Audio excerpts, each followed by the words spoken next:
Hello everyone, welcome back to the channel. Today we're going to be playing Tribes of Midgard. If you've not heard of Tribes of Midgard, it did come out in like July this year, so it's been out a while now.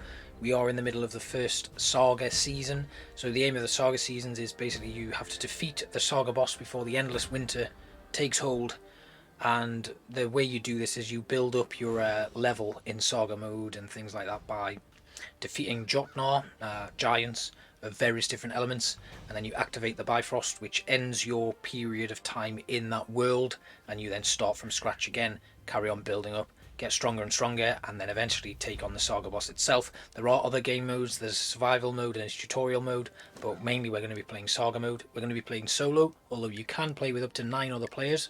You get ported into a random world, and the basic aim of the game is you will have a seed of Yggdrasil in the middle of your town, and the aim is kind of like tower defense, but it also has this really nice top-down RPG hack and slash type style of gameplay.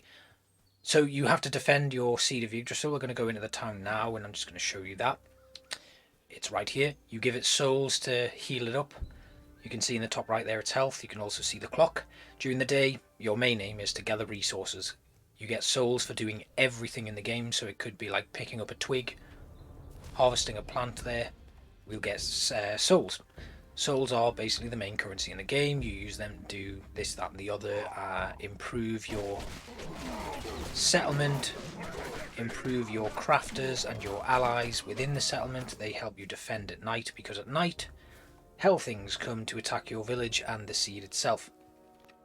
You also randomly have giants spawning on the map, and they start walking towards the village as well. When they get to your village, they are pretty nasty. They do a lot of damage, so you need to kind of like go out into the wild and defeat them before they get anywhere near your village.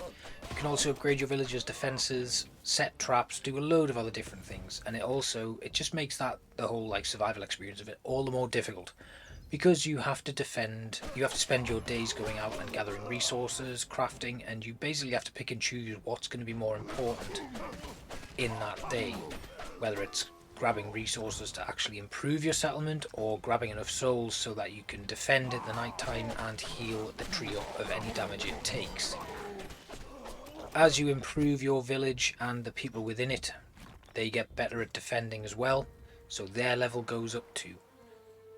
So there's a lot to do, and you can see why it's geared more towards playing in a group rather than solo.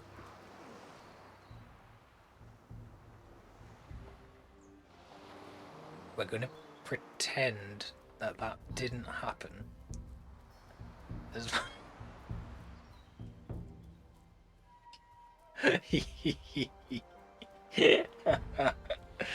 Oh, that's never happened before. Certainly not unless it was me doing it. Yeah, so water, we can't swim. So dodge rolling off cliffs into the sea is not a great idea, as that enemy has just demonstrated. Sorry, I've never seen that before. That just caught me off guard. So there's lots to do, and you really have to kind of work out how you're going to spend your time during the day. Got a little bit of a lack of resources in this area, so I'm just going to dodge roll down into here. Our main aim to begin with, though, is to collect flint and sticks, because we need to build our basic flint tools. The more you level up, actually, in terms of the Saga mode, you get different starting items. So I've been able to start with like a basic set of weapons and armor, but you can also start with a basic set of crafting materials or gathering and harvesting materials. We do have the luxury that our special attack will chop trees down, which is really nice. And if you look in the bottom left, you will see those 3 yellow bars are my mana bar. The mana bar basically is uses of a special attack, which is my spinning sword attack.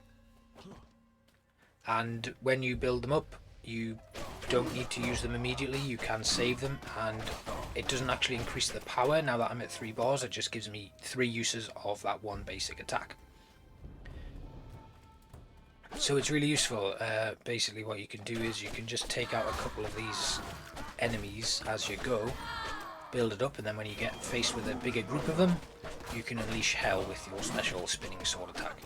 Different weapons have different attacks, so it's always good to experiment and play around with the different weapons that you can pick up during the day-to-day running of the game. And the problem that you often have when you get into situations like this, that werewolf's going to jump down, we better watch out. Oh, he's not jumping yet. There. Oh, he's jumped down.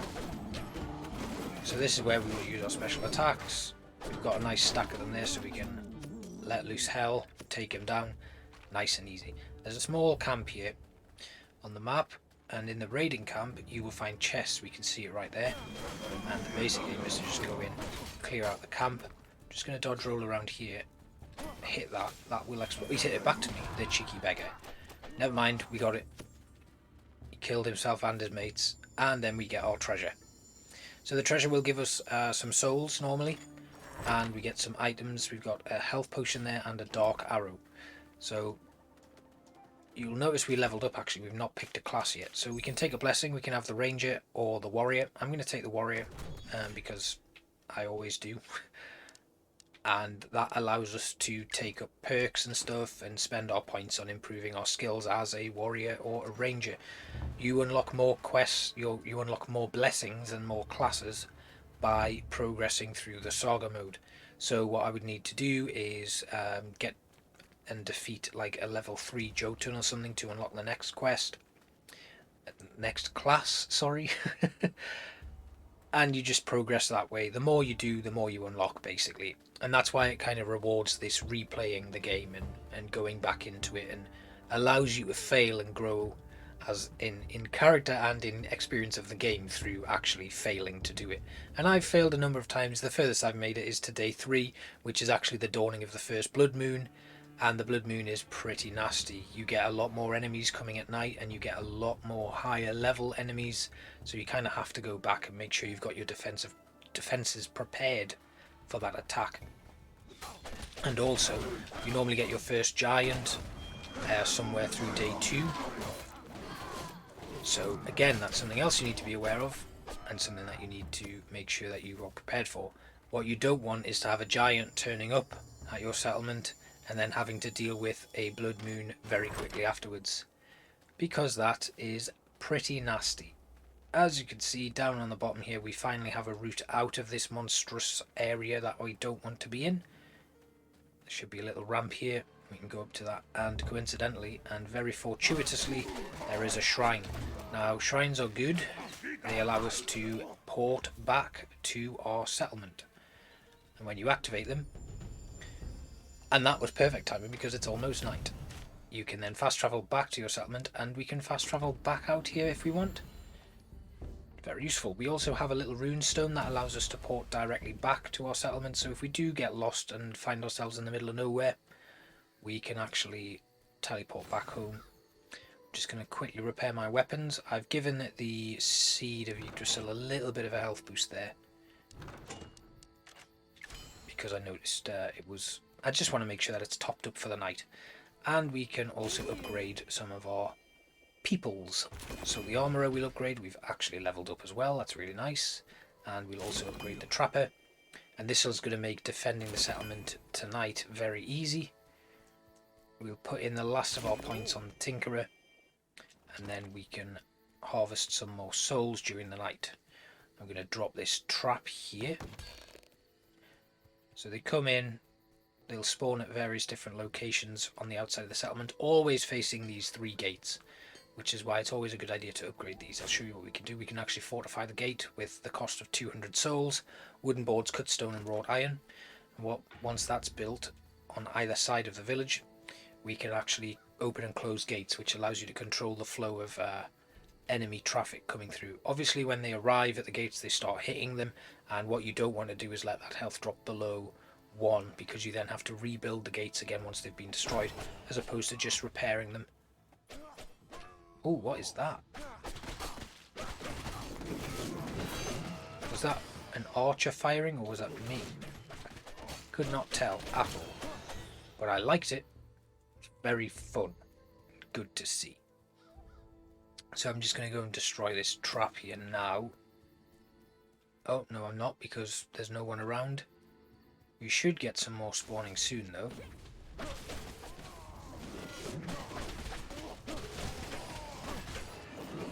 So as you can see, our tree is taking a little bit of damage. Oh, there's some enemies coming now towards that bomb. Oh, it went off. The Tinker must have activated it, which is good. But I think we've successfully defended here. We're about to hit morning, which means all of the enemies will despawn and we can go back on and move around, go about our days. Excellent. Right, okay, next then we'll head out this direction.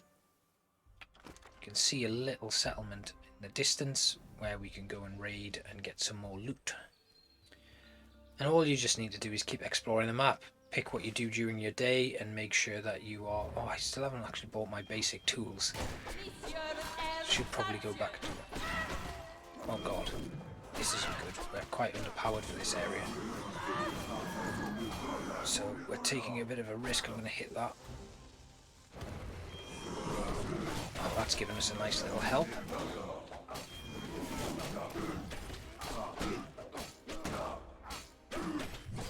Excellent. Right, okay, that was a lucky, shall we say. And we only got ordinary treasure. Damn, thought we would have something a little bit more useful. But we've leveled up. We did get a nice health potion. Oh god, what are you? Right, this guy is the boss that probably should have been in the actual village that we've just attacked. I don't know why he wasn't. But he's pretty lethal. I think we've got him though. I mean, that spinning attack wasn't very nice, but yeah, we got him. We got him. Oh. Ow. Leave me alone. I just want to go about my day, collect souls. And you're all stopping me from doing that. Just let me do what I need to do. Oh, we got a golden horn. They normally only drop from giants, so that was pretty interesting. I think they only drop from giants in like certain events.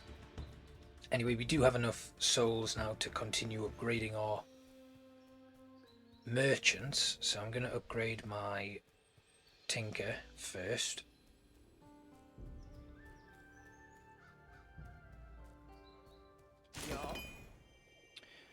There we go, and I'm going to craft now my stone lumber. Oh, flint lumber axe first, flint pickaxe, and then we'll upgrade both of them. Oh, I need stone. So we'll head out and get some stone, and then once we've got that, we can continue our upgrades. We've got one more upgrade here over at the blacksmith, which we can afford to do. Nice. Right, off we go.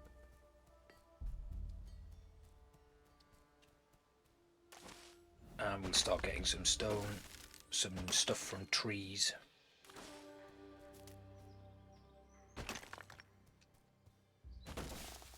So really I probably should have done this earlier on, but that's what I mean about needing to kind of pick your battles and pick what you do during the day. But it is really cool. There's a lot to do in the game, and I really enjoy just running around exploring it. Sometimes you get really lucky with a map. I've had some really like fortuitous maps where I've had a nice little base of operations basically, and it's been very easy, but sometimes the terrain is just an absolute nightmare, and it really is just a case of luck. You might get a very lucky seed one day and it'll be very easy and you'll get a good start, and then other times it's a nightmare. Why am I getting golden horns all the time? Could it be... Go away. I'm trying to do stuff here and you're just stopping me. I've got 3 runes there that you can see. I'm just going to show you what these things are. So they equip and they give you different things. Ah, that's what came out of me. Magical projectiles. Increased damage dealt by any jaw triggered by 75%. Interesting. Reduce equipment repair costs by 25%. And then my combo attacks have a 30% chance to generate magical projectiles that seek out enemies and deal medium physical damage each. So useful runes there. Ah, I can see those projectiles now. Now I know what they are. It's pretty cool, actually. And also very useful. So the effigies will heal you and they do refill over time. But it's always good to kind of pick and choose when you use them. You might need them. Especially if you're kind of like following a giant. That's often the best time to use them. So giant will just kind of like start blazing a trail towards your settlement, and they do move slow, so you can like go back and die. One of the things I do like about the game is the game doesn't end when you die. You respawn back at your village, you can go back and get your stuff and the souls that you have lost. Any items that you've lost you'll get back as well. Oh, hello.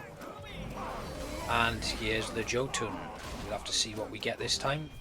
My weapon is broken, so I've been reduced to using this weird club, which I don't really like. It's quite slow attacking, but it's all good. We've managed to do that. Let's see. The giant is somewhere over in this direction, and we'll actually start walking in that direction now and just see if we can run into them. Also, another thing I don't think I've mentioned is we have like world events. So sometimes a great stag will descend on the world and you can go and find them and interact with them. And when you actually interact with them, you'll get like buffs, or you get event points. And you can spend your event points on lots of stuff, really. It's not something I've looked into too much, but yeah, it's always good when you get these world events spawning to actually go and check them out. Obviously, otherwise they wouldn't mention that they'd kind of come about. I think this little blue sign on my map is a trader. We're going to just run around and have a little look. And they often sell like unique items or crafting materials that you can then use. Yeah, here we go. He is a sorcerer, so I can purchase lots of different things, mainly for upgrading weapons or creating new traps and things like that. And they randomly spawn throughout the world. Some of them will give you a quest to do, although the one thing that I haven't particularly enjoyed about the game is certain quests, because I mean there's not a lot of hand holding. So if like you're somewhere and it says there's something towards the south that I would like you to do, you're kind of just fumbling around down the south of the map hoping that you stumble across it, and you don't get like a map marker. I mean, I certainly don't remember getting a map marker. I could be wrong, but yeah, the quest thing I think could use a bit of improvement. Although I suppose it does reward that exploration side of things, and you do have to go out there and hope that you stumble upon it and manage to remember what it is they've asked you to do. So we got some items that I can't actually pick up here because my inventory's full, and it looks like it's an enchanted tripwire, and the leather I'm sure I can pick up. Yeah, so the enchanted tripwire, and there's a health potion number 1 there. So I quite like the enchanted tripwire, so I'm going to drop that and pick the enchanted tripwire up. Why can't I pick up the health potion 1?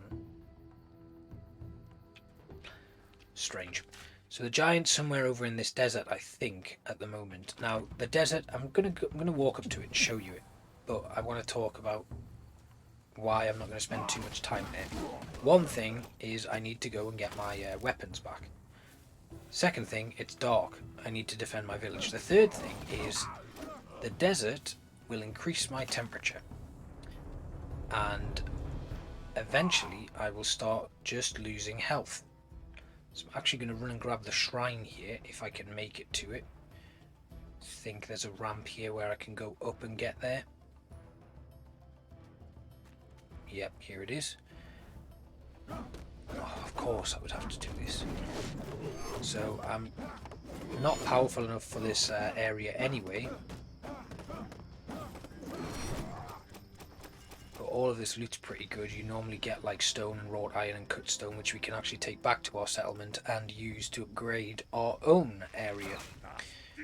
So it's always good to destroy the barricades when you get a chance to, and I'm hoping that this guy doesn't follow me too far. He has followed me very far. I'm just gonna have to kill him. There we go, that wasn't so hard. And then we'll use the shrine to go home and help defend the village because the tree is losing health. And then we'll go out and hunt ourselves a giant, shall we? Hopefully he won't hang around the desert for too long. One of the good things at the moment is our settlement's been upgraded well enough, so these guys are holding their own in combat as well. Still stuff getting through, but they are wiping it pretty quickly. As you can see, we've got a lot of loot and a lot of souls to pick up, and our tribe has survived another day with minimal damage to the seed, which actually means I'm probably going to upgrade some of my stuff. Let's craft ourselves a nice new sword. We can actually get some healthing fingernails, actually get that blade, which is huge. Oh, we can get the serpent's tongue. Let's get that. Nice.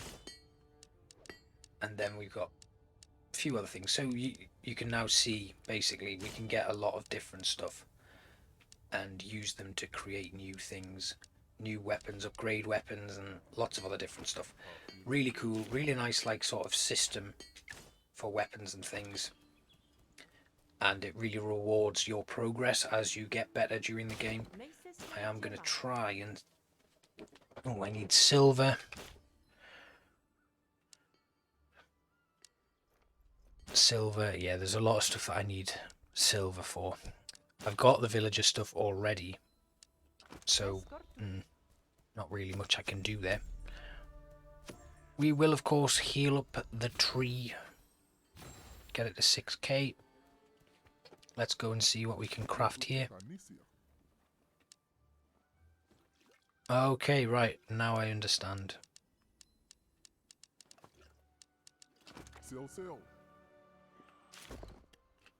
Right, let's get some blessings. We'll get sword mastery because I'm only using swords at the minute. We'll take power within, so power within gives us another mana point, and then I'll get become invincible. Okay, roll like avoid damage while evading. With such increased mana earned by 25%. We'll take that as well. Did I have another point I could spend? No. Right. Let's hunt some giants. We are going to fast travel back to the desert. There's another shrine just there. So it doesn't look like it could really be anywhere other than up here. So I am going to go there. And we'll see if we can find him. And we'll see what element they have. Oh, a stag. I'm going back. I want to show you the stag. So we go here. We'll find the stag.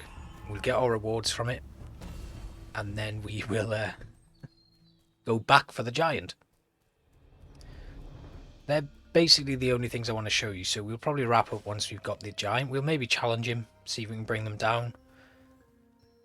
But yeah, I want to show you these like kind of key aspects. I do really like this game, and I'm kind of thinking about doing kind of like a short series of it. That's just kind of, I'll play it off cam, then I'll come back, we'll do an update, we'll do a little bit of a mini episode where we kind of wander around and do a few things. Just see what we can find out there, because it's a lot of fun and I really enjoy playing it. It's pretty casual, but it also has like enough of like a challenge about it to make you want to keep playing and keep progressing, and I really like that about it. I do like that it tailors the experience for those who play solo. I don't play a lot of like games with other people really, because I don't have a lot of people who like share an interest in video games. And oh, what are you? Hello. Oh, I don't like you one bit. We're going to kill you now. I do like this sword that we've got. Puts out a lot of damage. Oh, God, I absolutely yeeted him back down there. He had a werewolf fang on him. Why did he have a werewolf fang on him? You are no match for me, my friend. Go away. Oh, we are blitzing through things. My God, look at that. Well, that giant might run in the opposite direction when he sees us bumbling toward... Bumbling? Probably not the right... What the hell was that? He just got blown away. This... I've just also remembered that thing that Dodge rolled off that bloody cliff right at the start, and I think he just knew what was coming. Right, so the stag should be somewhere around here. There it is. So we commune with the stag, and this is what it's going to give us. Souls, we get our event fragments, and we've honoured the world stag. And while we're here, I can see just to our northwest there's a shrine. Oh, and a barricade to break. Fantastic. So we're going to break this barricade, we're going to get the loot from it, and then we're going to go back to activate this shrine and head back home. And then I wonder if we've maybe got enough stuff to upgrade one of our walls. I'm going to go back here, have a little look at our settlement, see if we can actually upgrade any of these. I can. In fact, I think I can upgrade 2 of them. And we have our fortified gate, which we can open. It takes 3 seconds to open and close, and it just means we can control the flow of traffic through the gates.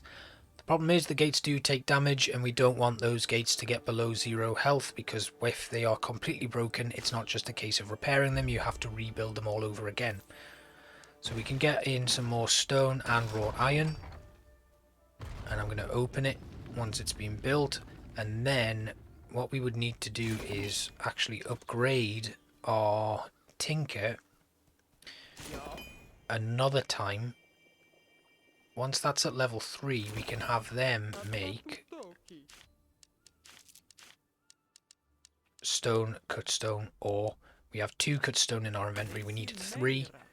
The iron, wrought iron we had enough of, and I think the wooden boards we have enough of.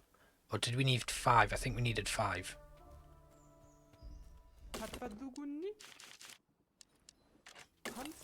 Right, okay, so we should be able to build our 3rd and final gate now, which actually is a very good start.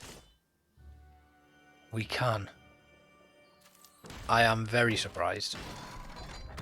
Right then, where's this giant? Yeah, where is the giant? Let's head out to the desert again, see if we can bump into him.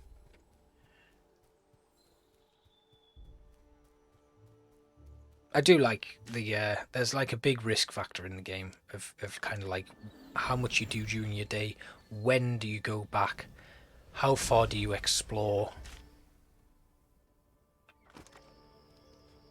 It's almost night time. We should not be here, we are pretty underpowered, but I mean, we're only underpowered in a sense that we can't actually defend ourselves. Did those... Oh, here he is. It's a fire Jotun. Level 1. Let's get to it.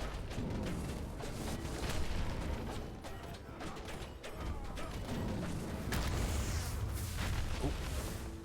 We've got other stuff coming in and attacking us. Why don't they attack giant? Help me out. Actually, he's going to go down pretty easy. He's not getting anywhere near our settlement.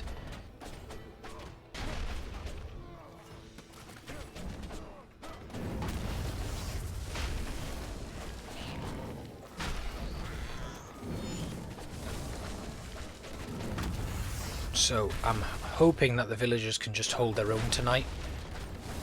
Although actually by the time I kill this giant I might actually be able to quick port back. Why am I cold? I'm standing around a bloody fire giant. How can I be getting cold? Maybe because it's nighttime. It does get cold in the desert at nighttime. Maybe the fire giant's keeping me warm, and when I finally kill him, which is about now. There we go, we've leveled up, we got a blessing point, we got a load of stuff, a golden egg. And the Bifrost has come to light. Now, Bifrost, we can actually leave the world now. We'll lose... We'll escape with the fact that we've killed this... Oh, shoot. Did not want to do that. Do not want to be here. Leave me alone, please. I want to go home. So, I do want to get back home, actually, because I would hate to have just built all of that new stuff in the settlement and have my walls knocked down immediately and have to rebuild. So we are going to go in, we're going to open these gates. Oh, that one was open. fantastic. But this one and this one aren't. We're going to need to do that. We're just going to let them in, because I do not want these to get damaged. Come on then. Let's be having you. Let's put down this trap here. That blew up pretty quickly. Go defend my village, please. We'll open this one and we'll just pummel them. And everybody survived. Fantastic.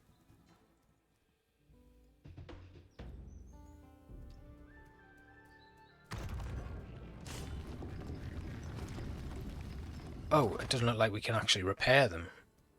They just take damage and that's it. We lose them. Oh, damn, that's frustrating.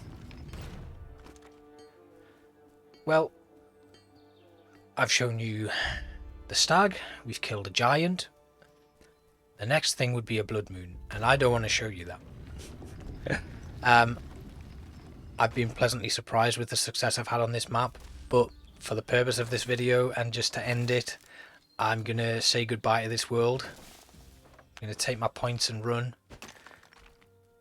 Which actually breaks my heart a little bit, because this has probably been the best start I've ever had to a playthrough on this game. But the Bifrost allows us to return to Valhalla. We get a reward for defeating the Jotun. We didn't kill the Saga boss because that takes a while to get to. But we can return to Valhalla victorious, claim our reward and leave this world behind. And that's what we're going to do.